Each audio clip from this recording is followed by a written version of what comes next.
Fala galera, tudo bem? Rodrigo Alvarez aqui e eu vim comentar com vocês o assunto que está mais repercutindo ultimamente, que é a questão da violência doméstica por causa de dois casos de duas pessoas bem famosas, que é o Vitor e o José Maier. Vamos comentar um pouquinho desses casos que pode cair na sua prova.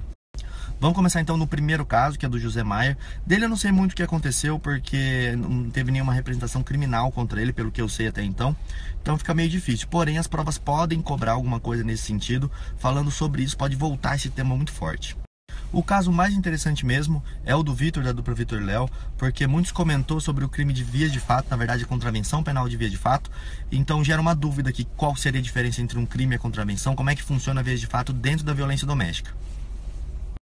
A diferença entre um crime e uma contravenção penal vai estar mais na parte final, na hora da reincidência, na hora de cumprimento de pena, coisas poucas na verdade. Mas dentro da violência doméstica ela não tem tanta relevância.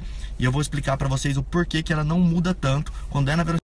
A violência doméstica ela tem uma característica de evitar que o processo possa parar antes do julgamento. Ou seja, não dá para fazer transação penal e não dá para fazer suspensão condicional do processo. Então todas as testemunhas têm que ser ouvidas e o processo tem que chegar até o final dele. Nesse caso do Vitor, vai acontecer o seguinte: o processo então vai dar início, ele não vai conseguir parar o processo, vão ter que ser ouvidas as testemunhas. Pela versão que ele soltou, parece que ele diz que ele teria tentado uma legítima defesa ou então uma proteção da filha, algo nesse sentido. A única coisa que a lei da violência doméstica permite é que depois, se for dada uma pena para ele, se ele for culpado, ele vai poder fazer a suspensão condicional da pena.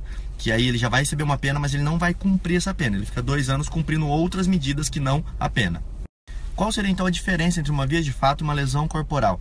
Bom, a vias de fato, ela seria uma agressão que não deixou marca, um tapa, um empurrão, algo que não deixou um vestígio que dê para ser constatado num exame. Se constatar no exame, vai ser configurado a lesão corporal. Obviamente que isso tudo vai depender da prova do processo, se isso realmente aconteceu ou não aconteceu. A vias, na verdade, ela é uma prova difícil, porque só tem, às vezes, a versão da vítima, que tem muito valor na violência doméstica, mas basicamente é isso, ele vai responder a um processo e esse processo vai ter uma pena final. Ou ele vai ser absolvido. Uma dessas duas coisas tem que acontecer nesse processo. Esse processo vai até o final, e no final, ou ele vai ser absolvido, porque ele não fez, ou porque ele tem alguma excludente ali, ou ele fez e vai receber uma pena que ele pode cumprir de algumas formas. Espero que tenha dado para esclarecer esse tema. Se você tiver algum tema que você queira saber, também pode mandar aqui no direct para mim, que daí eu vou elaborando videozinhos para vocês. E se quiser também, cadastre nossa plataforma entrando no site desenhandodireito.com.br.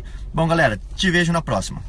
Olha só pessoal, que eu tô falando, o site do G1 tem uma frase aqui, um parágrafo do advogado, em que ele fala que normalmente nesse caso faz apenas um TCO e a pena costuma ser de prestação de serviço à comunidade ou pagamento de cestas básicas. Então galera, como eu já expliquei pra vocês, essa matéria aqui do G1 é completamente furada, porque na violência doméstica não pode ser feito nenhum tipo de prestação de serviço à comunidade. A única coisa que pode acontecer é a condenação ou a absolvição e depois o sursi processual.